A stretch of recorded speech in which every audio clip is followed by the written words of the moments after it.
Hello everyone, मैं पद्मा आज लेकर आई हूँ साइबर बीन्स बुक से, जो कि किप्स पब्लिकेशन की है। उससे आज हम पढ़ने वाले हैं उसका यूनिट 1 दैट इज नेटवर्किंग। ठीक है, तो नेटवर्किंग में आज हम जो देखने वाले हैं जो कि है इंटरनेट बेसिक्स को। इसके अलावा नेटवर्किंग में हमें कवर करना है जो topic that is internet services. तो आज का हमारा टॉपिक क्या है? Internet basics. तो हमारा जो फर्स्ट वर्ड है दैट इज इंटरनेट। ये कैसे बना है इसके बारे में बता दूं। सबसे पहले कि इंटरनेट वर्ड बना है 2 वर्ड्स के combination say that is interconnected network. तो हम ये देख सक रहे हैं कि ये किस तरीके से फॉर्म हुआ है। Okay, internet is also known as network of networks because it connects multiple of networks. जैसे कि आपने पहले भी पढ़ा होगा कि बहुत सारे टाइप्स के नेटवर्क्स होते हैं, जैसे local area network that is LAN, metropolitan area network वो होता है मैन, और वाइड एरिया नेटवर्क्स। तो इस तरह के डिफरेंट नेटवर्क को जो कनेक्ट करके एक और नेटवर्क बनता है, बड़ा नेटवर्क बनता है, that is known as internet. Okay, why this is made? Because we want to share the information and communicate from anywhere. Okay, so that is why internet is made. In this topic internet basics we cover history of internet and www, यानी कि हम इसमें किस तरीके से internet develop हुआ, www कैसे बना, इसके बारे में जानेंगे। ठीक, सर्वर एंड वेब सर्वर क्या होते हैं उसको समझेंगे। वेबसाइट्स एंड वेब पोर्टल में क्या डिफरेंस है ये जानेंगे। वेब पेज, वेब ब्राउजर क्या होते हैं इसको समझेंगे, और वेब एड्रेसेस के बारे में डिटेल में हम जानेंगे। ठीक है, कंपैरेटिवली हम बुक से अगर देखें तो हम थोड़ा इसमें डिटेल में देखने वाले हैं, जो कि बुक में जो दिया गया है दैट इज इसमें हिस्ट्री नहीं बताई गई। ठीक, इसमें केवल बताया गया कि इंटरनेट और उसके कंपोनेंट्स क्या है और www क्या करता है, क्या किस चीज में हमें हेल्पफुल होता है। ठीक है, तो हम थोड़ा डिटेल में देखेंगे तो हमारे लिए बहुत अच्छा रहेगा। ठीक, कैसे बना इंटरनेट इसको भी जानना हमारे लिए जरूरी है। क्यों इसकी नीड है सबसे पहले ये देख लें। तो सबसे नीड तो हमने समझ ली पहले कि to share information and communicate, ये हमारी पहली नीड थी इंटरनेट को डेवलप करने के लिए। ठीक, तो ये डेवलप किसने किया? ये डेवलप किया है डिफेंस डिपार्टमेंट में। जैसे कि हम जानते हैं कि डिफेंस डिपार्टमेंट के जो डेटाज होते हैं वो काफी कॉन्फिडेंशियल होते हैं। तो उन कॉन्फिडेंशियल डेटा को कैसे भेजा जाए ये उनके दिमाग में था कि इसे कैसे भेजा जाए। तो पहले जो कंप्यूटर होते थे उसमें अगर डेटा को हम स्टोर करते थे तो हम उन्हें लेकर मूव नहीं कर सकते थे, वो इमोबाइल होते थे। ठीक, तो इंफॉर्मेशन को जो स्टोर करते थे उनको ट्रेवल करने के लिए तो या तो हमको कंप्यूटर ले जाना है, या तो हम उसमें डेटा को मैग्नेटिक टेप करके जो होता था डिवाइस, स्टोरेज डिवाइस, उसमें डेटा को सेव करके हम उसे कन्वेंशनल पोस्टल सिस्टम से भेज सकते थे। ठीक, लेकिन ये क्या होता था, इसमें क्या परेशानी आएंगे? सबसे मेन चीज तो अगर हम कन्वेंशनल पोस्टल सिस्टम से तो डेटा की सिक्योरिटी की हम गारंटी नहीं दे सकते थे। तो ये चीज क्यों होती थी? क्योंकि डिफेंस डिपार्टमेंट अपना हर एक डेटा कॉन्फिडेंशियल रखता है, तो ये डेटा कहीं लीक ना हो जाए, इसीलिए उन्होंने ये आइडिया को डेवलप करना शुरू किया। ये तो उन्होंने क्या किया? तो सबसे पहले उन्होंने अपने रिसर्च इंस्टीट्यूट के कंप्यूटर को मिलिट्री बेस्ड कंप्यूटर से कनेक्ट करने की कोशिश की गई। ठीक, तो उन्होंने ये इसीलिए किया ताकि वो अपनी इंफॉर्मेशन को शेयर कर सके, या हम उनको रिसोर्सेज अगर शेयर करना हो तो वो रिसोर्सेज को भी शेयर कर। ऐसे समय में उन्होंने क्या किया, 2 कंप्यूटर को कनेक्ट किया with the help of modem telephone lines के थ्रू उन्होंने डेटा को सेंड किया। ठीक, तो इस तरीके से डेटा को सेंड करने के लिए जो उन्होंने नेटवर्क क्रिएट किया उसको एक नेम दिया दैट इज ARPANET। ARPANEट कैसे बना? Advance research projects agency network. इस तरीके से ये इसका शॉर्ट फॉर्म है। ओके, इसमें क्या किया गया? तो एक कंप्यूटर साइंटिस्ट थे जिनका नाम क्लेनरॉक था। उन्होंने क्या किया, डेटा को सेंड करने के लिए पहले उन्होंने डेटा को ब्रेक करने का आइडिया दिया।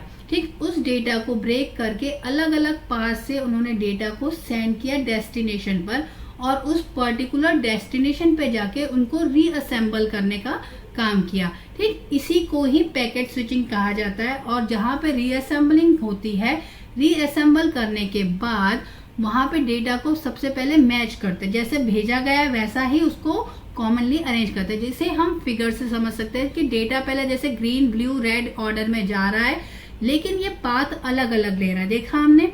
अब ये अलग अलग पाथ से हमारे डेस्टिनेशन यहाँ पर हम डिनोट कर रहे हैं होस्ट थ्रू से डेटा अलग अलग ऑर्डर में पहुंचा, लेकिन वहां पे फिर रीअसेंबल करके वैसे ही ऑर्डर में हमें मिला जैसे ऑर्डर में हमने सेंड किया था। ये आपने फिगर से समझ लिया, ठीक। ये है पैकेट स्विचिंग का आइडिया। तो इससे डेटा भेजने में बहुत सी ज्यादा इजी हो गया और डेटा शेयरिंग करने में आसान हो गया।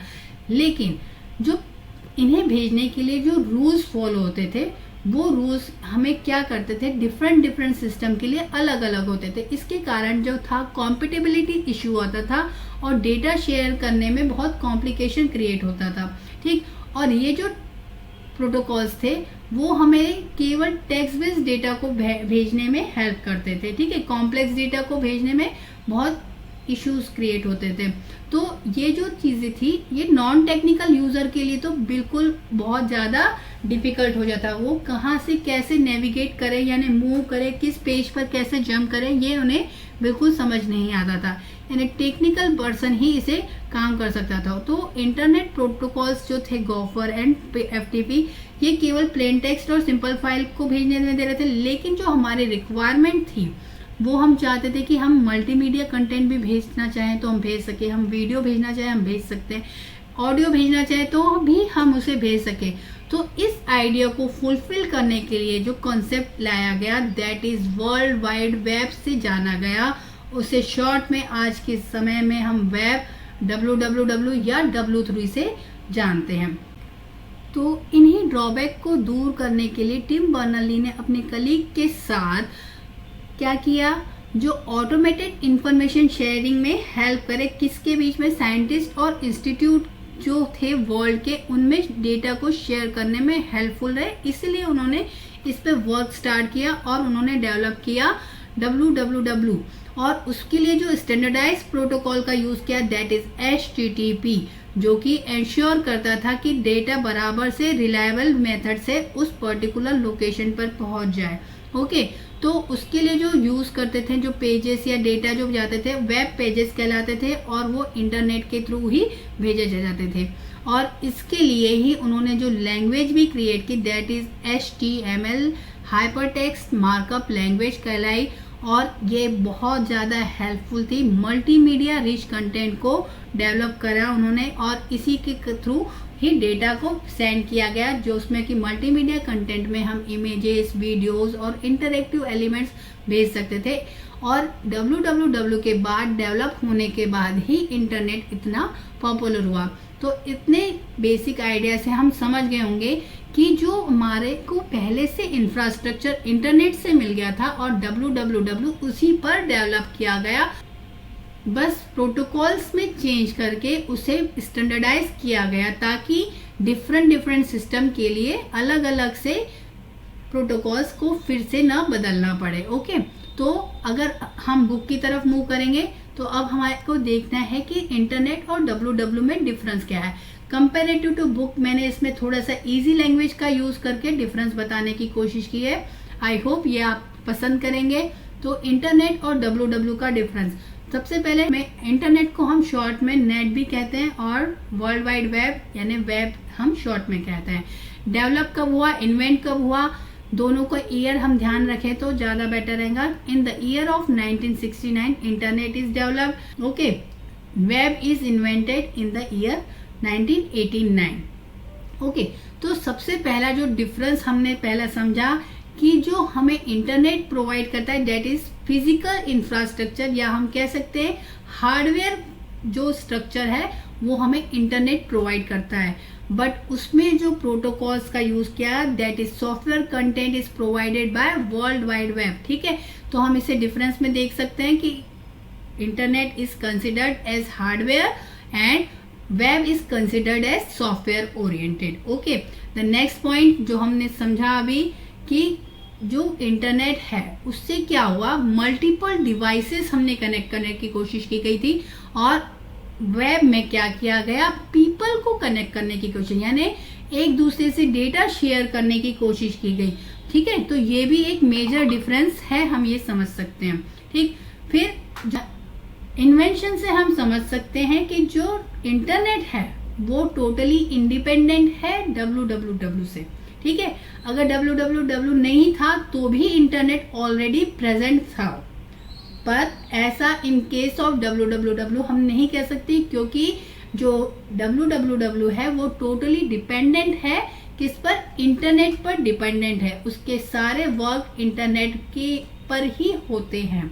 ओके, अगर हम इसे डिफाइन करते हैं, इंटरनेट को अगर हम डिफाइन करते हैं तो किस तरीके से करते हैं, it is a global network of networks. ये हमने फर्स्ट इसमें देखा था कि इंटरनेट क्या है, network of network that facilitates the working of www।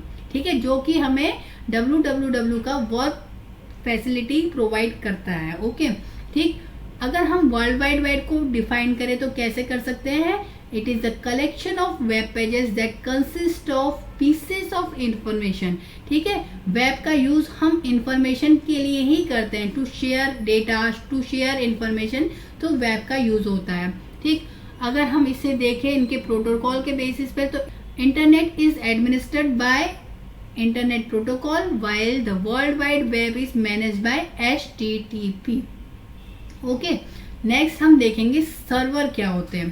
ठीक, तो हमारे लिए नेट में या इंटरनेट में हमें सर्वर का जानना बहुत ज़रूरी होता है। ये एक ऐसी मशीन है जिसपे जब क्लाइंट कह ले या हम कस्टमर कह ले या यूज़र कह ले, जब वो बैठता है तो कुछ रिक्वेस्ट करता है, कोई डेटा की डिमांड करता है, तो उस रिक्वेस्ट को प्रोसेस करना, उसके लिए रिस्पॉन्स जनरेट करना और वो रिस्पॉन्स को सेंड करना वापस से क्लाइंट को या कस्टमर को, तो एक ऐसी मशीन जो होती है, यूज होती है, वो है कहलाती है सर्वर। इसे हम डिफाइन कैसे करते हैं, a server is a program that runs on a machine that is main to provide service to machine. ठीक है, एक ऐसी मशीन जो दूसरी मशीन को सर्विस प्रोवाइड करती है, यानी यूजर जो कनेक्टेड रहता है उस मशीन से उसको। ठीक, तो पहले वो रिक्वेस्ट को एक्सेप्ट करती है, फिर प्रोसेस करती है और फिर जनरेट करती है रिस्पॉन्स, और लास्ट में वो रिस्पॉन्स को सेंड करते हैं उस पर्टिकुलर कस्टमर को। ठीक, इसे हम फिगर में भी देख सकते हैं कि एक कस्टमर बैठा है या क्लाइंट बैठा है, उसने रिक्वेस्ट की, वो रिक्वेस्ट मशीन के पास गई, वहां से रिस्पॉन्स जनरेट हुआ और वो वापस से कस्टमर के पास रिस्पॉन्स पहुंच गया। ठीक, तो इससे हम देखें कि सर्वर और क्या क्या काम कर सकता है, तो हम एग्जांपल में देख सकते हैं कि वो मैनेज कर सकता है फाइल्स को बहुत सारे यूजर के लिए। ठीक है, मैनेज करना यानी स्टोर करना, उनको रिट्रीव करना बहुत इजी हो जाता है सर्वर की हेल्प से। डेटाबेस सर्वर्स हमें डेटाबेस को प्रोवाइड करने के लिए, हमारी जो क्वेरीज होती है, हम क्वेरीज क्रिएट करते हैं, उनको प्रोसेस करके हमें सामने देता है आउटपुट के रूप में। मेल सर्वर जो हमारे ईमेल को स्टोर करता है, मैनेज करता है यूजर के लिए, तो ये कहलाता है मेल सर्वर। जो एप्लीकेशन सर्वर जो होते हैं वो क्या होते हैं, किसी पर्टिकुलर स्पेसिफिक एप्लीकेशन में रन करते हैं और उसको क्लाइंट एक्सेस कर सकता है और यूज कर सकता है। ये एक्चुअल में सर्वर के डिफरेंट टाइप भी हम कह सकते हैं। ठीक, सर्वर से हटकर अगर हम देखें तो वेब सर्वर भी वही काम करता है, बट वो किस तरीके के एप्लीकेशंस को डील करता है, वो HTTP रिक्वेस्ट को डील करता है या HTTPS से जो हमारी जो रिक्वेस्ट होती है उन्हीं को वो रिस्पॉन्ड करता है। ठीक, तो वैसे ही उसमें भी क्लाइंट रिक्वेस्ट करता है, लेकिन वो रिक्वेस्ट HTTP या HTTPS रिक्वेस्ट होती है, उसी को वो क्या करता है, प्रोसेस करता है और रिस्पॉन्ड करता है। ठीक है, तो इसे हम बुक में दिए हुए फिगर से समझ सकते हैं कि जैसे कि हमने सर्वर में भी देखा कि जैसे यूजर रिक्वेस्ट करता है तो ये रिक्वेस्ट कहाँ पर, वेब ब्राउजर में रिक्वेस्ट जा रही है। वेब ब्राउजर उस रिक्वेस्ट को किसी वेब सर्वर को ट्रांसफर करके फिर हमें वेब सर्वर उस पर्टिकुलर जो रिक्वेस्ट है उसके अकॉर्डिंग हमारे सामने वेब पेज हमें जनरेट करके दे रहा है, या जो भी हमारा आउटपुट है वो हमें वापस मिलता है, और उस वेब पेज को वो वेब ब्राउजर को करता है ट्रांसफर, और वही वेब पेज जो यूजर देखता है। ओके, तो इसे हम दूसरे फिगर से भी समझ सकते हैं कि यूजर ने रिक्वेस्ट किया, ठीक है, यूजर ने रिक्वेस्ट किया तो वो रिक्वेस्ट कहाँ पर, ब्राउजर से फिर वेब सर्वर को ट्रांसफर हुई और वेब सर्वर ने रिक्वेस्ट के अकॉर्डिंग वेब पेज फिर से वापस से ब्राउजर को देकर यूजर को वो आउटपुट देता है। ठीक, तो अब हम देखेंगे कि वेब सर्वर के की फंक्शंस क्या है। उसमें देखेंगे सबसे पहला कि होस्ट करना, वेबसाइट को होस्ट करना, ये की फंक्शन है वेब सर्वर का। ओके, फिर उसके बाद हम देखेंगे कि सर्विंग स्टैटिक कंटेंट, यानी जो डेटा चेंज नहीं होता ऐसे कंटेंट को भी सर्व करने में वेब सर्वर हेल्पफुल होता है। ओके, फिर हम देखेंगे कि रिक्वेस्ट को हैंडल भी करता है। ये तो हम समझ ही गए कि कोई रिक्वेस्ट आती है क्लाइंट से तो उसके अकॉर्डिंग उनको डेटा वापस से ब्राउजर को रिटर्न करना है और उसके बाद यूजर को रिटर्न करना है। ओके, फिर हम देखेंगे कि एग्जीक्यूटिंग सर्वर साइड स्क्रिप्ट्स, ये भी एक वेब सर्वर का काम है और ये जो जनरेट होती है उसमें कि डायनामिक जो डेटाज आते हैं उसमें भी ये हेल्पफुल होता है। ओके, अब हम इसके जो एग्जाम्पल है उसको समझेंगे तो हमारे लिए आइडिया क्लियर हो जाएगा, यानी सर्वर और वेब सर्वर का जो डिफरेंस है वो समझ सकते हैं। जैसे कि हम स्कूल में लाइब्रेरी देखते हैं, उस लाइब्रेरी में बहुत सारी बुक्स होती है, उसमें बहुत सारा डेटा इंफॉर्मेशन लाइब्रेरी में और भी होता है, स्टूडेंट्स ने किसने लिया। तो वैसे ही वो जो डेटे के बारे में डिटेल हमें कौन देता है, हमें लाइब्रेरियन देता है। तो हम कह सकते हैं लाइब्रेरियन यहाँ पे कौन है, सर्वर है, जो कि हमें सारी इंफॉर्मेशन देता है कि किसी पर्टिकुलर स्टूडेंट ने बुक लेकर गया है, किस डेट पर लेके गया है, उसने रिटर्न किया या नहीं किया, वो वाली बुक वो पर्टिकुलर स्टूडेंट किसी और को दे सकता है या नहीं, ये सारी इंफॉर्मेशन हमें उस लाइब्रेरियन से मिल सकती है। तो यहाँ पर हम कह सकते हैं लाइब्रेरियन जो होता है वो एज ए सर्वर हमारे लिए वर्क होता है। ठीक, वैसे ही हम वेब सर्वर के लिए कह लें तो क्या होता है, वेब सर्वर क्या है, वेब सर्वर भी एक स्पेशल लाइब्रेरियन हुआ, लेकिन वो हमें डाटा कहाँ से देता है, वो हमें इंटरनेट से जो डेटा कलेक्ट करके देता है कि कौन सी इंफॉर्मेशन करनी है, स्क्रीन पर शो करनी है।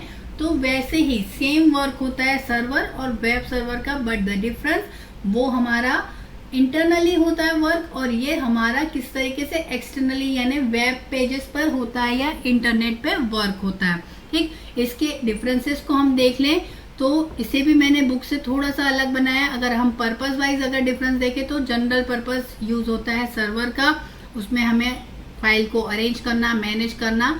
तो हम इसको फिर से एग्जाम्पल, स्कूल के एग्जाम्पल से समझ सकते हैं कि बुक्स को ऑर्गेनाइज करना, मैनेज करना, लाइब्रेरी के रिकॉर्ड्स को मैनेज करना, ये काम सर्वर का काम है, यानी लाइब्रेरियन का काम है। ओके, तो वैसे ही वेब सर्वर का क्या काम है, वेब सर्वर का काम है कि हमें वेब कंटेंट प्रोवाइड करना।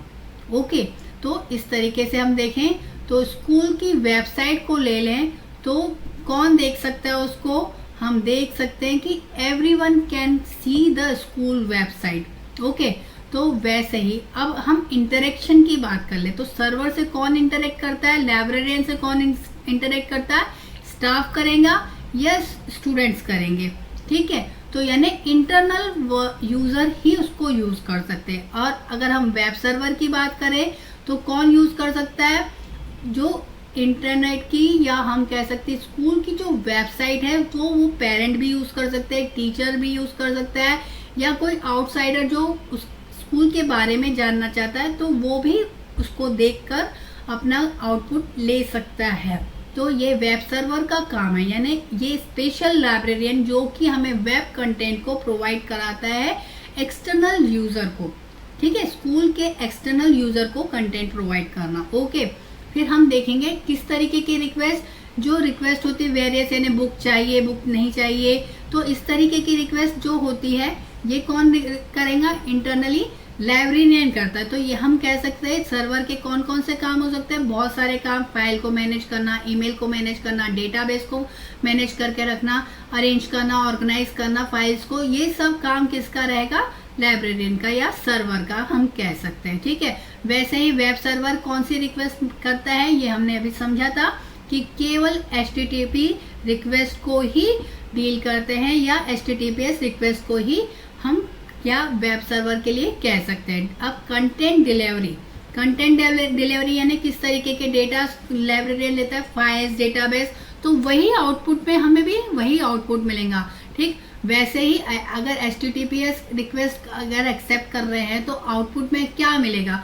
जो इंटरनेट से रिलेटेड वेब पेजेस है, इमेजेस है, वीडियोस है, ये वेब सर्वर हमें प्रोवाइड करता है कंटेंट डिलीवरी में, हम इसको समझ सकते हैं। Okay, software example MySQL, Postgres, ये सारे किसके सर्वर के एग्जाम्पल है। और अगर वहीं हम वेब सर्वर की बात कर लें तो अपाचे HTTP सर्वर, ये हमारे लिए वेब सर्वर के एग्जाम्पल है। ठीक है, तो ये थोड़ा सिंपल तरीके से मैंने बताने की है कोशिश, बुक से थोड़ा सा हटके है, ये एग्जाम्पल वैसे ही है सेम। ठीक है, अब हम जानेंगे कि शेयर्ड सर्वर कौन से होते हैं।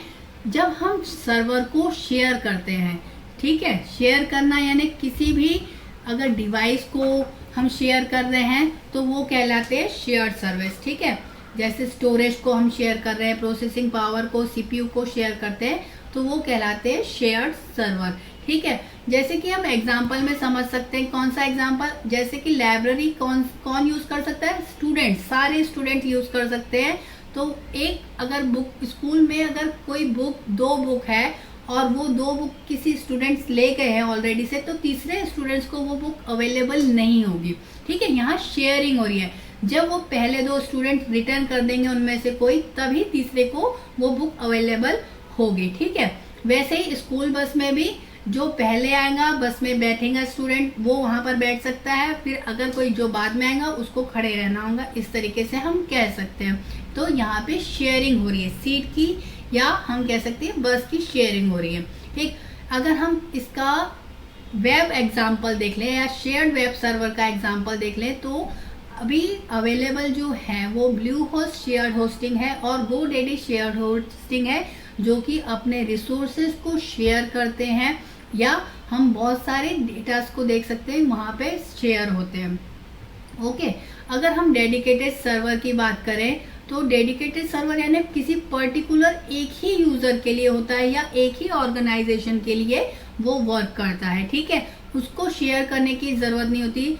एग्जाम्पल से हम समझ सकते हैं कि अगर किसी की पर्सनल लाइब्रेरी है या पर्सनल बुक है तो वो पर्टिकुलर उसी की बुक होगी वो, और वो अपने अकॉर्डिंग ही उसको यूज, जब चाहे उसको यूज कर सकता है। हम दूसरा एग्जाम्पल अपनी जैसे स्कूल बस देखा, वैसे ही हम अपनी ओन कार कहते हैं, तो वो हमारी है, उसमें हमें बराबर से सीट मिलती है और हम जब चाहे जहां चाहे जाना चाहे हम जा सकते हैं। ठीक है, अगर हम डेडिकेटेड सर्वर के लिए अगर एग्जांपल देखना चाहे वेब सर्वर, तो नेटफ्लिक्स है, अमेजोन है, ये बड़े बड़े से जो सर्वर होते हैं इनका अपना एक अलग सर्वर होता है, इनको किसी से शेयर की जरूरत नहीं होती, तभी इनका जो वर्क है या हम देखते हैं बिना स्टॉप के और बिना किसी तरीके के ट्रैफिक को अवॉइड करते हुए पर्टिकुलर यूजर को बराबर से आउटपुट मिलता है। ओके, अब हम जानेंगे वेबसाइट क्या होती है। तो वेबसाइट क्या होती है, website is a collection of related web pages containing images, videos और अदर डिजिटल मीडिया। ठीक है, तो जो वेबसाइट होती है वो एक तरीके से एक ऐसी दुकान है या एक शॉप है समझ लीजिए, जहाँ पे हमें रिलेटेड आइटम्स मिलते हैं। अगर हमने बात कर ली कि ये टॉयज की शॉप है, तो वहां पे हमें डिफरेंट टाइप के शॉप में क्या मिल सकते हैं, टॉयज मिल सकते हैं। तो वैसे ही वेबसाइट भी एक शॉप की तरह, यानी एक रिलेटेड होता है, वहां पे कोई भी चीज है रिलेटेड। अगर हम किसी मेडिकल शॉप की बात करेंगे तो वहां पे हमें मेडिसिन ही मिलेगी। ठीक है, वहां पे हमें क्या टॉयज मिलेंगे, क्या नहीं मिलेंगे। तो वैसे ही पर्टिकुलर शॉप में हमें रिलेटेड मिलते हैं, वैसे ही वेबसाइट में भी हमें रिलेटेड कंटेंट मिलता है, रिलेटेड इमेजेस मिलती है। ठीक है, तो इसे हमें हमेशा ध्यान रखना है। और ये कैसे, under the same domain name, यानी जो जैसे टॉयज है तो वो उसी दुकान से मिलेंगे, मतलब टॉयज की शॉप से ही मिलेंगी। अगर हम मेडिकल स्टोर की बात करते हैं तो वहां पे ही दवाइयां हमें मिलती है। तो अंडर द सेम यानी मेडिकल स्टोर में दवाइयां ही मिलेंगी, शॉप में मतलब टॉय शॉप में हमें टॉयज मिलेंगे। तो under the same domain name यानी एक नेम के अंदर हमें रिलेटेड वाले मिलेंगे। ठीक है, इससे दूसरे एग्जांपल में बुक के एग्जांपल से बता रहे हैं कि जो वेबसाइट है एक तरीके से बुक की तरह भी होती है, जहाँ पे हमें रिलेटेड टॉपिक मिलता है, इंफॉर्मेशन मिलती है, कंटेंट मिलते हैं, वहां पर इस तरीके से हमें मिलता है। ठीक है। और बुक में क्या होता है, उस पर्टिकुलर टॉपिक से रिलेटेड हमें पिक्चर, वीडियोस एंड गेम्स इस तरीके से मिलते हैं और हम उनके साथ इंटरेक्ट कर सकते हैं।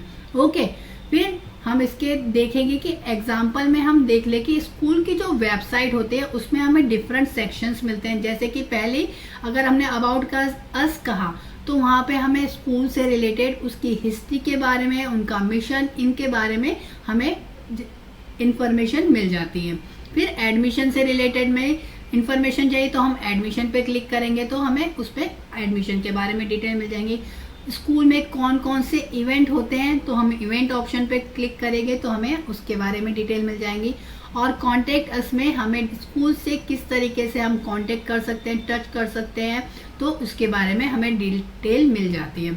ओके, तो इस तरीके से हमें इस अलग अलग सेक्शन में अलग अलग आइडिया मिल जाता है, यानी रिलेटेड है वो स्कूल से रिलेटेड डेटा हमें स्कूल की वेबसाइट में मिल जाती है। ओके, अगर हम स्कूल के मेन कंपोनेंट कहें या स्कूल वेबसाइट के कंपोनेंट कहें तो क्या हो गया, सबसे पहला तो डोमेन, यानी कहाँ का एड्रेस है, हम कह सकते हैं एड्रेसिंग से रिलेटेड वर्क होता है डोमेन, यानी ठीक है, ये एड्रेस प्रोवाइड करता है। और एड्रेस कैरेक्टर बेस्ड भी हो सकता है या नंबर बेस्ड भी एड्रेस हो सकता है, ठीक है।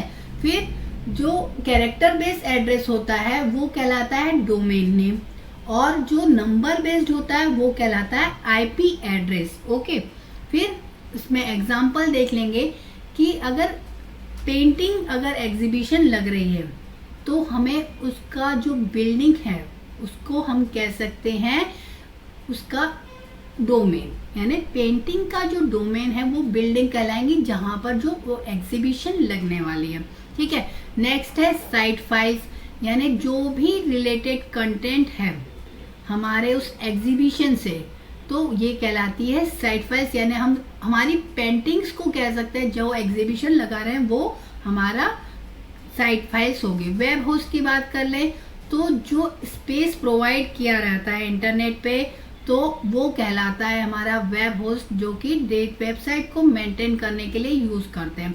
एग्जांपल में यानी बिल्डिंग में जो हमने एरिया को कवर कर रहे हैं वो उस एरिया को हम कह सकते हैं वो वेब होस्ट, यानी एग्जीबिशन बिल्डिंग जो भी है या उसका जो शॉप है या जो भी एरिया लेंगे उसको हम कहेंगे वेब होस्ट, ठीक है। कंटेंट मैनेजमेंट सिस्टम, यानी जो कि मैनेज करता है पूरी वेबसाइट को, वो कहलाता है कंटेंट मैनेजमेंट सिस्टम। यानी इसमें हम एग्जांपल में समझे तो एग्जीबिशन ऑर्गेनाइजर को हम कह सकते हैं कि वो कंटेंट मैनेजमेंट सिस्टम। इसे हम दूसरे एग्जांपल से भी समझेंगे कि अगर हमने एक पिज्जा रेस्टोरेंट को देखते हैं तो जो एड्रेस होगा उस पिज्जा रेस्टोरेंट का वो कहलाता है डोमेन नेम। ओके, तो यम्मी पिज्जा अगर उसका नाम है तो उसका एड्रेस क्या है, 123 पिज्जा स्ट्रीट, ये उसका डोमेन नेम हो गया, ठीक है। वैसे ही अगर वेबसाइट होगी तो उसका डोमेन क्या होगा, www.yummypizza.com, ये वेबसाइट एग्जाम्पल हो गया, ये डोमेन नेम हो गया, समझे। तो यम्मी पिज्जा डोमेन नेम कहलाएगा। ओके, इस तरीके से हम फाइंड आउट कर सकते हैं कि पीपल को क्या चाहिए या वो क्या देखना चाहते हैं। फिर सेकंड है साइट फाइल्स, या हम कह सकते हैं होस्ट फाइल्स। तो इसमें हमने जैसे देखा था कि कहाँ पर क्या रिक्वायरमेंट है, हमने जैसे पेंटिंग कहा था तो यहाँ पे इंग्रेडिएंट्स, पिज्जा में क्या है इंग्रेडिएंट्स या रेसिपी जो है वो कहलाएंगी होस्ट फाइल्स, ठीक है, समझ में आ रहा है ये। फिर उसके बाद हम देखेंगे कि जो इसमें जो पिज्जा के जो इंग्रेडिएंट्स के अलावा डो, चीज, सॉस, तो ये टॉपिंग्स ये सारी क्या कहलाती है, होस्ट फाइल कहला सकती है। रेसिपीज को भी जो यूज होती हैं कुकिंग के लिए वो भी होस्ट फाइल्स के अंदर ही आ जाएंगी, ठीक है। तो अगर हम उसको वेबसाइट के एग्जांपल से समझे तो जैसे कि इमेजेस होती है, अगर हम किसी भी वेबसाइट को करते हैं, जैसे पिज्जा की वेबसाइट को करेंगे, वहां पे जो भी वीडियोस होंगी, इमेजेस होगी, ये सारी क्या कहलाएगी, उसके जो होस्ट फाइल्स है कहलाती है, ठीक है। तो इस तरीके से हमारा डोमेन नेम और होस्ट फाइल्स को हमने समझा। अब हमारा तीसरा यानी वेब होस्ट क्या कहलाता है, जहां पर वो बिल्डिंग में वो रेस्टोरेंट हो, जहां पे मैंने कहा था वो शॉप हो, तो वैसे ही हम इसमें कह सकते हैं जहां इसके लिए कि वो वेब होस्ट कहलाता है जहां पे वो पिज्जा रेस्टोरेंट है, तो उस पर्टिकुलर एड्रेस को हम कह रहे हैं वेब होस्ट। तो यहाँ पे एग्जाम्पल में क्या है, the building provides the space for kitchen dining area, वो हमारा क्या है, वेब होस्ट है। ठीक है, तो web host is a service that stores all the host files. यहाँ पे जहाँ पे हमारे सारा डेटा, या हम कह सकते हैं इस एग्जाम्पल में इंग्रेडिएंट और रेसिपीज है, वो हमारा वेब होस्ट है। ओके, फिर सीएमएस कौन होता है, तो वो मैनेजर जो मैनेज कर रहा है, ये सारा जो हमारा वर्क हो रहा है उसको मैनेज कर रहा है, हेल्प कर रहा है, ऑर्गेनाइज कर रहा है, ये श्योर कर रहा है कि पिज्जा बने हैं कि नहीं, किसने ऑर्डर किया है, किसको देना है, किस पे पहुंचा है कि नहीं सही समय पर। तो ये काम होता है सीएमएस का। तो इस तरीके से हम देखेंगे कि मैनेजर जो होता है वो हेल्प करता है क्या करने में, कि इस बराबर से वर्क हो रहा है कि नहीं, जो कस्टमर ने ऑर्डर किया है वो टाइमली पहुंचा कि नहीं, बराबर जो उसने ऑर्डर किया था वो आइटम उसे पहुंचा कि नहीं। तो इस तरीके से सीएमएस का वर्क होता है डेटा को ऑर्गेनाइज करना, या हम कह सकते हैं कस्टमर को बराबर से पहुंचाना। ठीक है, तो अगर हम इसकी बात करें कि हमारे लिए कि सीएमएस कौन है, वेबसाइट में सीएमएस कौन करता है, तो हमारे पास बहुत सारे एग्जाम्पल है जिसमें कि हम कह सकते हैं वर्डप्रेस है, जुमला है, और हमारे लिए ड्रुपल है। ये सारे जो है एग्जाम्पल ये सीएमएस की तरह से वर्क करते हैं। ठीक है, इनके थ्रू हम डेटा को अपलोड कर सकते हैं, टेक्स्ट को अपलोड करते हैं वेबसाइट पर, और न्यू पेजेस भी ऐड कर सकते हैं। ठीक है, अब हम जानेंगे कि वेब पोर्टल क्या होता है इसके बारे में। तो वेब पोर्टल क्या होता है, वेब पोर्टल एक ऐसा जो एंट्रेंस है कह सकते हैं, जो कि हमें बहुत सारी वेबसाइट्स के लिए एंट्री करने के लिए हेल्पफुल होता है। ठीक है, तो इसमें क्या कर सकते हैं कि वहां पर हमें सारी इंफॉर्मेशन एक ही जगह पर मिल जाती है, हमें पूरा इंटरनेट को सर्च करने की जरूरत नहीं होती। ठीक है, तो अगर हम बात कर लेंगे स्कूल वेब पोर्टल की, तो वहां पे स्टूडेंट को, टीचर को, और अगर पेरेंट्स कहें तो पेरेंट्स को, तो इस तरीके से हम बहुत सारे लॉगिन कर सकते हैं, यानी हर एक के लिए एक अलग लॉगिन होता है। ठीक, तो उनके लिए जो पेरेंट्स अगर जाएंगे तो उनको एक ही जगह पे सारी स्कूल से रिलेटेड सारी इंफॉर्मेशन उस वेब पोर्टल पर मिल जाती है। ठीक है, अब हम इसमें दोनों में डिफरेंस भी देखेंगे कि स्कूल के वेब पोर्टल की बात भी कर रहे हैं, हम वेबसाइट की भी बात कर रहे हैं, तो क्या डिफरेंस होता है। ठीक है, तो अगर हमने देखा फिलहाल तो हम ये देख ले कि जो वेब पोर्टल होते हैं इसमें सभी के लिए अलग अलग, अगर स्टूडेंट लॉगिन करता है तो उनके ग्रेड्स और उनके होमवर्क असाइनमेंट जो है उसके बारे में डिटेल मिल जाएंगे। अगर टीचर लॉगिन करता है तो उनके पास कौन सा मटेरियल उन्हें करना है, देना है, उन्होंने पहले कौन से असाइनमेंट दिए थे, किस स्टूडेंट से उन्होंने कम्युनिकेट किया था, ये सारी डिटेल उनको मिल जाती है। पेरेंट्स को अपने बच्चे की प्रोग्रेस के बारे में, या वो टीचर के साथ कम्युनिकेशन कर सकता है, तो स्कूल की जो भी एक्टिविटीज होती है उससे वो अपडेट हो जाता है। ठीक है, लाइब्रेरी एक्सेस करना कर सकते हैं, यानी वेब पोर्टल में हमें स्कूल से रिलेटेड सारी इंफॉर्मेशन एक ही जगह पर मिल जाती है। ठीक है, अगर रियल लाइफ एग्जांपल करते हैं तो जैसे मैंने बताया कि दोनों में डिफरेंस हम देख लें। स्कूल वेबसाइट क्या होता है, ये एक ब्रोशर यानी स्कूल का जो बुकलेट होता है उसकी तरह वर्क होता है, जिसमें हमें स्कूल की डिटेल मिलती है, क्या होता है क्या नहीं होता है उस तरीके से। बट जो स्कूल वेब पोर्टल होता है उसमें हमें क्या मिलता है, स्टूडेंट्स का सारा रिकॉर्ड मिल सकता है, क्या करते हैं, उनका ग्रेड्स पता चल सकता है, होमवर्क के बारे में डिटेल पता चल सकती है, टीचर से कम्युनिकेट कर सकते हैं। अब इस एग्जाम्पल के बाद हम देखेंगे कि इनमें डिफरेंसेस क्या है। तो डेफिनेशन वाइज हम देखेंगे कि web portal is a gateway to various services and resources. ठीक, एग्जाम्पल में हम देख सकते हैं स्कूल वेबसाइट, वहाँ पे टीचर, स्टूडेंट, पेरेंट लॉगिन कर सकते हैं अपने इससे, और स्टूडेंट्स के ग्रेड, होमवर्क, इन सब के बारे में डिटेल में ले सकते हैं, और मैसेज भी कर सकते हैं टीचर को। और वहीं अगर हम वेबसाइट की बात करें तो ये क्या है, a collection of related web pages usually identified by a common domain name containing images, videos और अदर डिजिटल मीडियाज। ठीक है, तो हम ये देखते हैं स्कूल के नोटिस बोर्ड को हम एक वेबसाइट की तरह समझ सकते हैं कि यहाँ पर हमें स्कूल से रिलेटेड इंफॉर्मेशन मिल जाती है। ठीक, लेकिन जो ये नोटिस बोर्ड होता है ये सब के लिए सिमिलर होता है, बट वेब पोर्टल में ये हमें नहीं दिखता। ठीक है, तो ये हम ध्यान रखेंगे कि वेबसाइट क्या है, related to web pages, collection of related web pages. ठीक है, और वहीं वेब पोर्टल है गेटवे टू वेरियस सर्विसेज। ठीक है, इसे हम दूसरे एग्जांपल से भी समझेंगे, पहले फिलहाल हम देख लेते हैं कि क्या क्या और डिफरेंस है। तो ऑथेंटिकेशन से देखेंगे कि जब हम वेब पोर्टल जब ओपन करते हैं तो वहां हमें लॉगिन करना होता है, यूजर नेम पासवर्ड इस तरीके से डालना होता है। ठीक, क्योंकि पर्टिकुलर स्टूडेंट अपने ही मार्क्स और ग्रेड्स देखने में ज्यादा इंटरेस्टेड रहता है या पेरेंट अपने बच्चे के मार्क्स देखने में इंटरेस्टेड रहता है, तो इस तरीके से ये ऑथेंटिकेटेड रहता है। ठीक, बट वेबसाइट में इस तरीके से कुछ नहीं रहता, तो कोई भी उस नोटिस बोर्ड को देख सकता है, जो डिटेल दी है वो सबके लिए कॉमन होती है। ठीक, तो वेबसाइट और वेब पोर्टल का ये डेफिनेशन वाइज और ऑथेंटिकेशन वाइज हम ये डिफरेंस समझ सकते हैं। ओके, नेक्स्ट है पर्सनलाइजेशन। तो पर्सनलाइजेशन कैसे, वेब पोर्टल क्या है, एक एक स्टूडेंट के लिए अलग अलग वेब पोर्टल में ओपन होता है, पेरेंट अपने ही बच्चे का देख सकता है, अब टीचर से कम्युनिकेट अपने बच्चे से के लिए कर सकता है। तो इस तरीके से वेब पोर्टल में किस तरीके की पर्सनलाइज इंफॉर्मेशन मिलती है, यानी किसी पेरेंट को अपने ही बच्चे के मिलेंगे, अगर बच्चा ओपन करता है तो उसे अपना ही रिकॉर्ड मिलेगा, बट वेबसाइट के केस में इस तरीके से नहीं होता।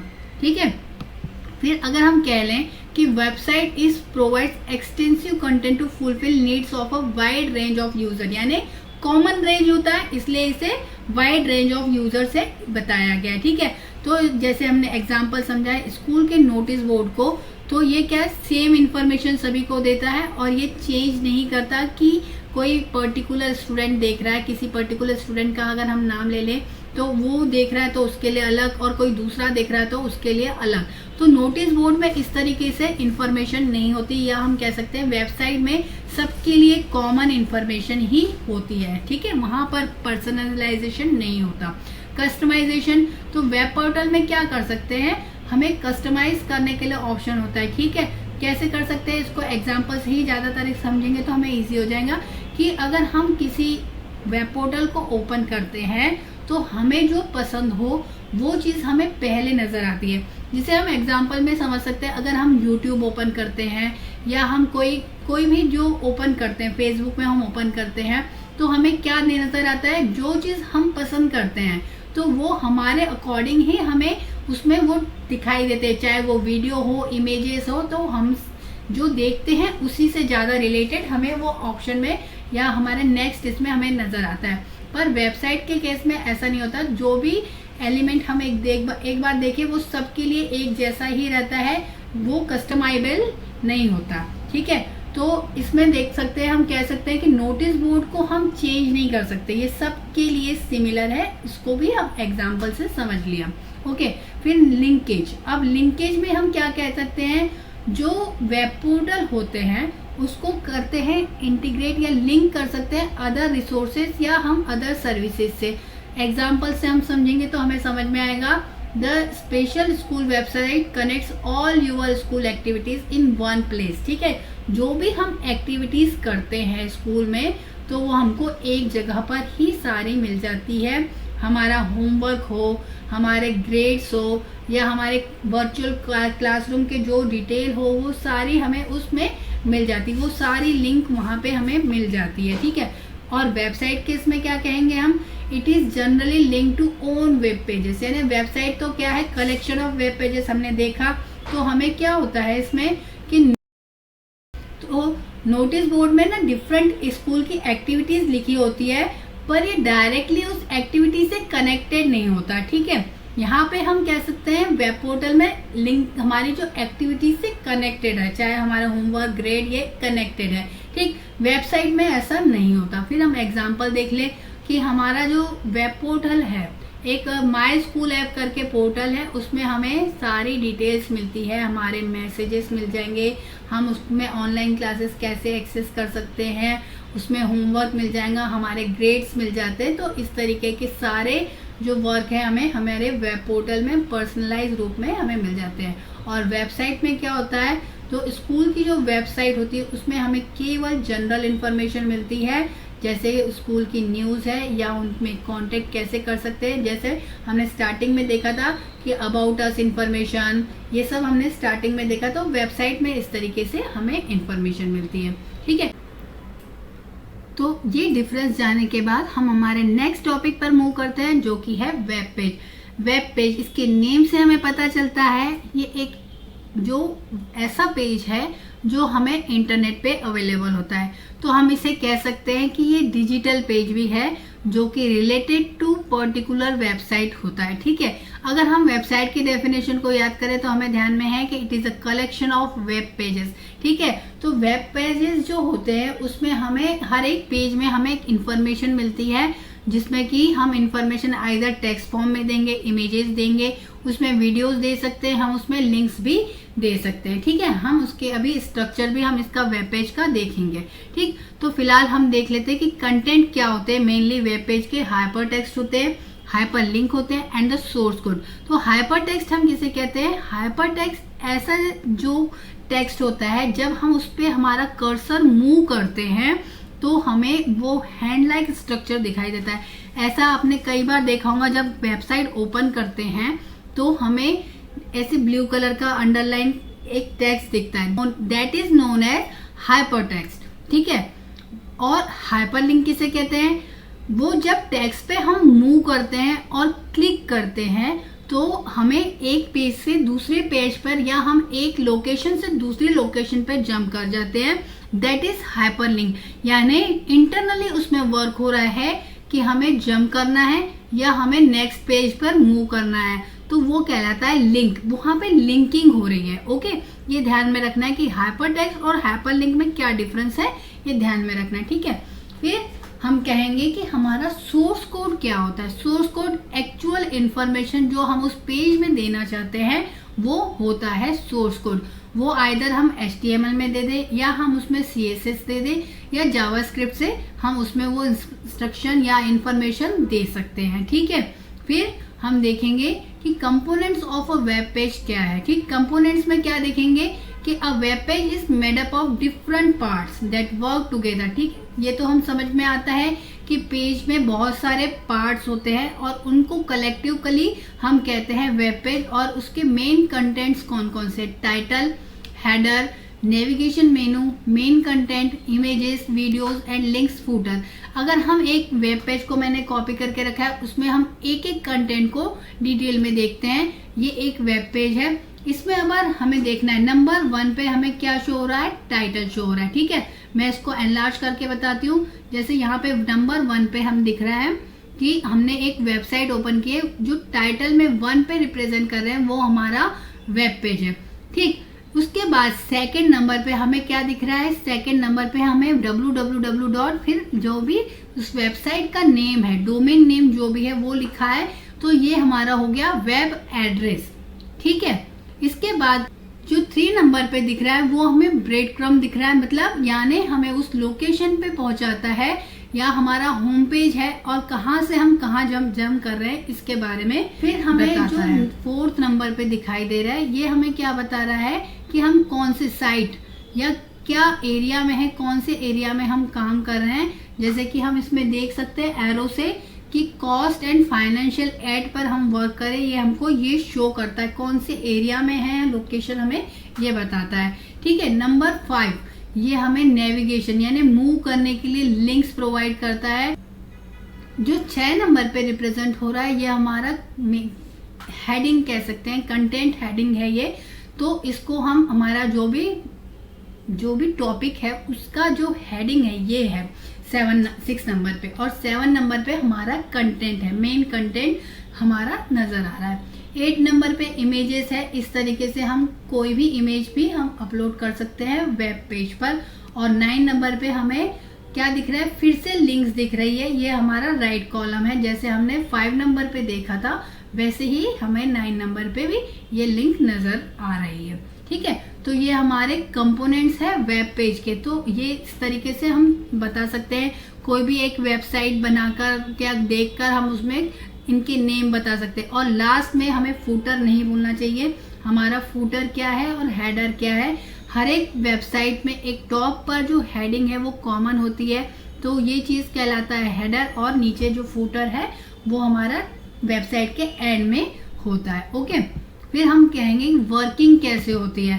तो जैसे कि हमने ये देखा था जब यूजर रिक्वेस्ट करता है ब्राउजर पे तो वो वेब सर्वर में रिक्वेस्ट ट्रांसफर होती है और वेब सर्वर फिर हमें related web pages content find out करके फिर से वेब ब्राउजर को सेंड करके और यूजर को शो करता है। ठीक, तो अगर हम इसे वर्किंग को थेरेटिकली देखना चाहे तो कैसे बता सकते हैं, उसे देख सकते हैं कि नंबर 1 पे यूजर ने क्या किया, रिक्वेस्ट अ वेब पेज, जो भी रिक्वेस्ट किया वो वेब पेज को रिक्वेस्ट किया, फिर वो रिक्वेस्ट ब्राउजर कहाँ सेंड करता है, सर्वर को सेंड करता है, फिर सर्वर उस रिक्वेस्ट को प्रोसेस करता है और वो फिर सर्वर वो वेब पेज ब्राउजर को फिर सेंड करता है और ब्राउजर फिर डिस्प्ले करता है वेब पेज यूजर को। ठीक है, अब हम जानेंगे कि वेब पेज और वेबसाइट में डिफरेंस क्या है। ठीक, वेब पेज जो होते हैं ये basic unit of a website. ठीक है, वेबसाइट क्या देखा हमने, it is a collection of web pages connected by links. ठीक है, तो ये जो वेब पेजेस है एक्चुअल में यहीं हमें इंफॉर्मेशन मिलती है। ठीक है, तो हमें ये ध्यान रखना है, basic unit of a website is a web page. फिर सेकेंडली हम कहेंगे web page containing the information on a specific topic. क्यों कहा मैंने बेसिक यूनिट, क्योंकि यहीं हमें एक्चुअल इंफॉर्मेशन मिलती है।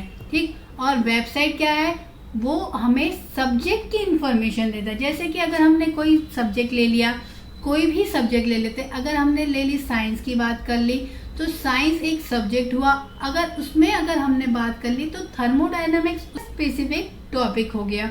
तो इस तरीके से हम इनके डिफरेंस को इजीली समझ सकते हैं।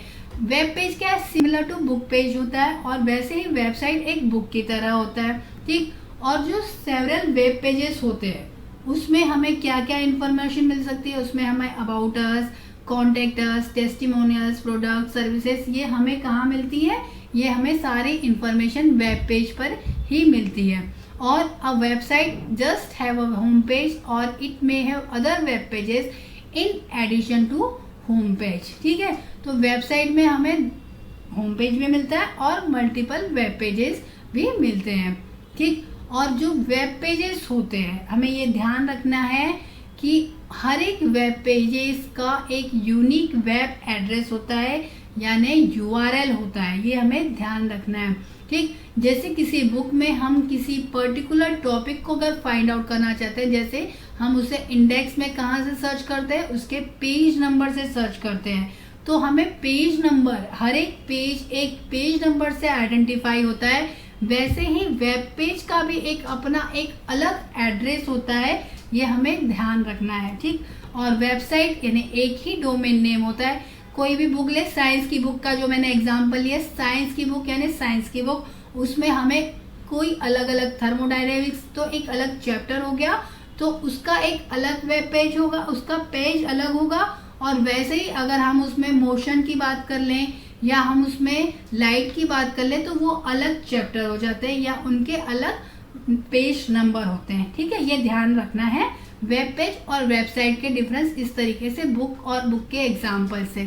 ठीक, आगे बढ़ते हैं हम। स्टैटिक वेब पेज क्या होते हैं, ऐसे वेब पेजेस जिसमें कि इंफॉर्मेशन चेंज नहीं होती, हर एक यूजर के लिए हमेशा हमें फिक्स कंटेंट मिलता है। ठीक है, तो हम देखेंगे कि जो स्टैटिक वेब पेजेस होते हैं वो अधिकतर HTML में लिखे रहते हैं और वो उसमें हमें सर्वर साइड स्क्रिप्टिंग की ज़रूरत नहीं होती। ठीक, तो इसके हम कैरेक्टरिस्टिक्स भी देख लें कि क्या होता है। जैसे कि मैं बताया, स्टैटिक यानी चेंज नहीं होते, यानी contents remain same until manually updated. जब तक हम उसे अपडेट नहीं करेंगे तब तक वो सेम रहता है।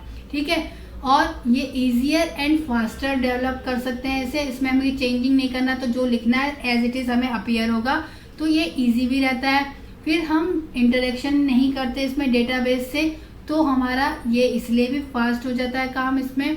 Suitable for small website with limited content, तो ये किसके लिए ये सूटेबल है, स्मॉल वेबसाइट्स के लिए। ठीक है, तो हमें इसमें एक चीज़ ध्यान रखनी, जो मैंने कहा अभी 3 नंबर पे जो हमने पॉइंट लिखा है, नो इंटरेक्शन विद डेटाबेस, इसमें हम चेंजेस नहीं कर सकते। जो करेंगे मैनुअली जब साइट बनती है या वेब पेज क्रिएट करते हैं तभी हम इसमें करते हैं। Okay, whereas dynamic web pages में क्या होता है, इसमें जो कंटेंट है वो चेंज होता रहता है, वो यूजर के साथ इंटरेक्ट करता है। तो इसमें हम कह सकते हैं कि इसमें डेटा भी चेंज होता रहता है, इनपुट के अकॉर्डिंग हमारे सामने डेटा में चेंजेस आते रहते हैं, तो इसमें हमें डेटाबेस में भी चेंजेस मिलते रहेंगे। ओके, तो सबसे पहला characteristic content changes based on the user interaction, ये हमें ध्यान रखना है। ठीक, सेकेंड है रिक्वायर्ड सर्वर साइड स्क्रिप्टिंग, यानी क्योंकि इसमें चेंजेस हो रहे हैं तो इसमें सर्वर की तरफ से भी चेंजेस होते हैं और ये थोड़ा कंपैरेटिवली डिफिकल्ट होगा क्योंकि हम इसमें चेंजेस कर रहे हैं, तो इसको मेंटेन करना और डेवलप करना थोड़ा सा कॉम्प्लेक्स होता है। फिर ये किस तरीके की वेबसाइट्स के लिए यूजफुल है, ये लार्ज वेबसाइट्स के लिए जिसमें कि हमेशा अपडेशन चलती रहती है, ऐसी वेबसाइट्स के लिए यूजफुल होता है। अगर हम इसके डिफरेंस देख लें तो स्टैटिक वेब पेजेस यानी जिसमें कंटेंट चेंज नहीं होता, फिक्स रहता है, वो स्टैटिक होता है। डायनामिक यानी जिसमें कंटेंट चेंजेस होते रहते हैं, इंटरेक्शन कर सकते हैं यूजर। फिर सेकंड, यहाँ पे जो स्टैटिक वेब को जो होता है उसमें सर्वर साइड स्क्रिप्टिंग की नीड नहीं होती, जबकि डायनामिक वेब पेजेस में सर्वर साइड स्क्रिप्टिंग की नीड होती है। स्टैटिक वेब पेज सिंपल होते हैं क्रिएट करने में और डायनामिक वेब पेज थोड़े से डिफिकल्ट होते हैं। ठीक, ये ध्यान में रखेंगे। अब हम देखेंगे next topic, that is web browser. Web browser क्या होते हैं, तो आप लोग जानते हैं टीवी के रिमोट को, ये इसका एग्जाम्पल से ही शुरू कर रही हूँ कि ये टीवी के रिमोट कंट्रोल की तरह होता है। जैसे ही हम टीवी में रिमोट कंट्रोल में चैनल चेंज करते हैं, वैसे ही वेबसाइट में वेब ब्राउजर हमें चैनल चेंज करने की फैसिलिटी प्रोवाइड करता है। ठीक है, हम चेंज कर सकते हैं, जो भी वेबसाइट सिलेक्ट करेंगे हमें उसके कंटेंट दिखाई देते हैं। वैसे ही जैसे हम रिमोट में को जो नंबर हम डायल करते हैं या टाइप करते हैं, हमें वो पर्टिकुलर चैनल नजर आता है, वैसे ही वेब ब्राउजर में हम जिस वेबसाइट को सिलेक्ट करेंगे हमें उस वेबसाइट से रिलेटेड इंफॉर्मेशन मिलती है। ठीक है, हम उसमें भी मूव कर सकते हैं, जैसे कि टीवी के रिमोट में हम आगे पीछे होके करके नंबरिंग को चेंज करके आगे पीछे नेविगेट कर सकते हैं। ओके, अब किस तरीके के वेब ब्राउजर होते हैं, दो तरीके के वेब ब्राउजर हम देखने वाले हैं, एक GUI वेब ब्राउजर और टेक्स्ट बेस्ड वेब ब्राउजर। तो GUI यानी ग्राफिकल यूजर इंटरफेस, यहाँ पे हमें मतलब बटन दिखते हैं, यहाँ पे हमें नेविगेशन के बटन दिखेंगे, तो इसमें इंटरेक्शन ज़्यादा हमें नज़र आता है। ठीक है, जैसे कि हम कहते हैं कि ऑपरेटिंग सिस्टम की बात कर ले तो विंडोज़ ऑपरेटिंग सिस्टम क्या होता है, ये GUI ऑपरेटिंग सिस्टम होता है, जबकि अगर हम बात कर लें यूनिक्स की या डॉस की तो ये टेक्स्ट बेस्ड ऑपरेटिंग सिस्टम होते हैं। तो हमें इस ध्यान में रखना है, GUI यानी जहाँ पे हमें पिक्चर्स नजर आते हैं, आइकन्स नजर आते हैं, दैट इज GUI। तो वैसे ही वेब ब्राउजर होते हैं और टेक्स्ट बेस्ड वेब ब्राउजर भी होते हैं जिसमें हमें कुछ नजर नहीं आता, सिर्फ रिटर्न वर्क होता है। ठीक, तो हम एग्जांपल देख ले कि किस तरीके से हम एक्सप्लेन कर सकते हैं GUI को।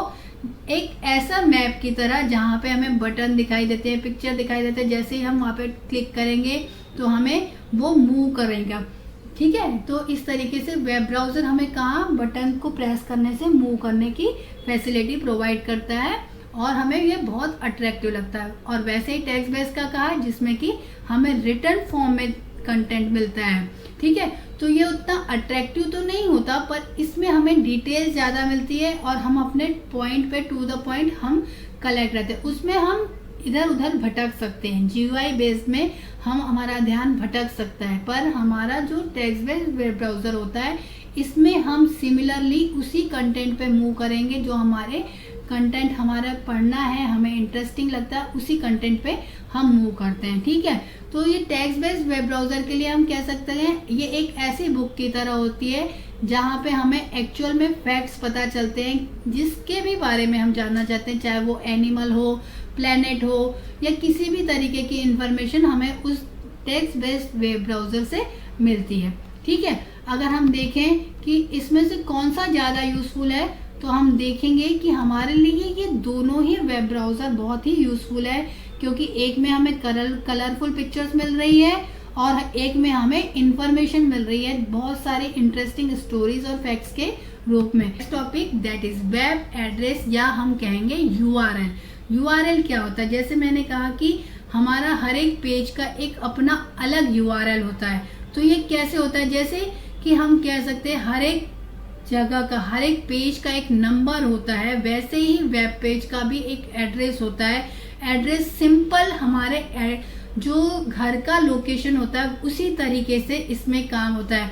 सबसे पहला जो पार्ट होता है, जैसे हम कहेंगे कि किस शहर का है, फिर उसके इनर वाला हिस्सा कहेंगे किस एरिया का है, मतलब ये समझ सकते हैं। फिर हम कहेंगे एरिया के बाद में उसकी जो पर्टिकुलर किस लेन में रहते हैं या गली नंबर हम कह सकते हैं वो बताना है। फिर उसके बाद कौन सी बिल्डिंग है वो बताते हैं। तो इस तरीके से पार्ट्स में डिवाइड भी कर सकते हैं। तो वेब एड्रेस को डिवाइड करने के लिए स्कीम्स पहला पार्ट होता है, जहां पे हमें सबसे पहले HTTPS दिखाई दे रहा है।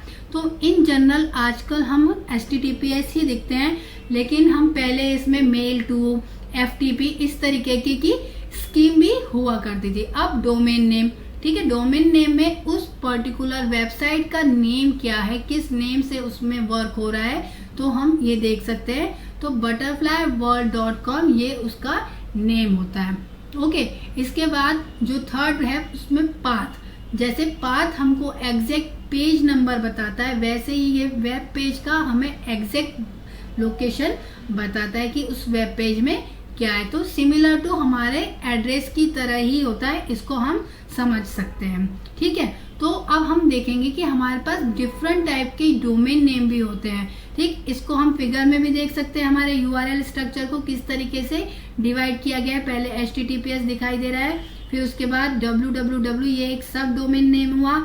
डोमेन नेम जैसे हमने यमी पिज्जा का देखा था, तो उसमें भी यमी पिज्जा डोमेन नेम हो गया और www सब डोमेन नेम होता है। ठीक, उसके बाद जो भी कैटेगरीज होती है अलग अलग वेबसाइट्स की, अलग अलग यहाँ पे हमें वेब पेजेस की लिंक और जो भी उसमें डिटेल होंगी उस तरीके से हो सकता है। तो इस तरीके से हम वेब पेजेस का यूज करके, वेब एड्रेस का यूज करके हम अपनी फेवरेट वेबसाइट्स पे हम गेम खेलना चाहते हैं, लर्न करना चाहते हैं, वो सब कर सकते हैं। तो इस तरीके से हम इंफॉर्मेशन हमें मिल जाती है। अब हम देखेंगे नेम जो अवेलेबल है हमें उसके बारे में देखते हैं। तो कॉमनली जो डोमेन नेम है, अगर हम इंडिया में हैं तो इंडिया में हमें .in से वो डोमेन नेम मिलता है। अगर हम यूनाइटेड स्टेट्स में हैं तो .us से हमें वो डोमेन नेम नजर आता है। जापान में है तो .jp से।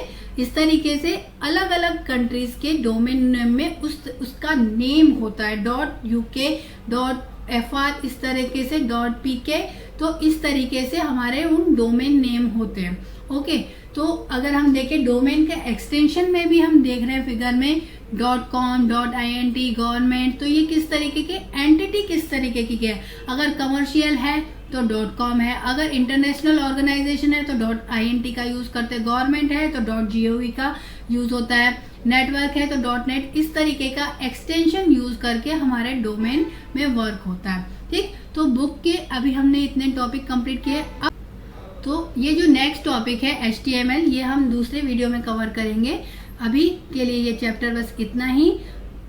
अगर कोई डाउट हो तो आप कमेंट करके पूछ सकते हैं। Thank you.